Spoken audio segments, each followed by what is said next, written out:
Nationwide calls for police reform are causing law enforcement agencies to re-examine their use of force policies. KSBY News reporter Asia Gore spoke with local officers and joins us live in San Luis Obispo. Good morning, Asia. Good morning, Christina. Many departments are suspending, even prohibiting use of what's called the carotid hold.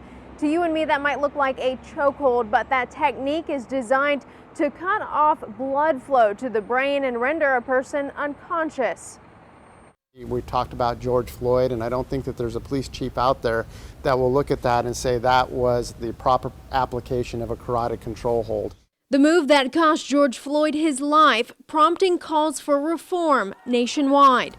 But Paso Robles Police Chief Ty Lewis defends use of the carotid hold when used to restrict blood flow, not breath. We differentiate when we say a carotid hold is because typically chokeholds cut the wind off to somebody and stop them from breathing. So we don't authorize the use of those types of chokes. Even so, Lewis and many other Central Coast police chiefs say they rarely use the tactic. Paso Robles PD records at most 2 uses each year. Grover Beach Police last used the carotid hold in 2016. 1998 is the last time Lompoc PD says it was used. And San Luis Obispo Police tried it once this year without success. In the last 2 years, I only know of one incident where it was even attempted to be applied, but the individual was fighting so much, officers weren't able to actually apply it. In light of Floyd's death and calls for policy reform, SLO PD, along with Grover Beach Police, suspended further use of the carotid hold. If it's improperly applied or not used correctly, there is a danger of hitting the windpipe or restricting the ability for an individual to breathe. Lompoc's police chief is discussing such a moratorium with the city attorney.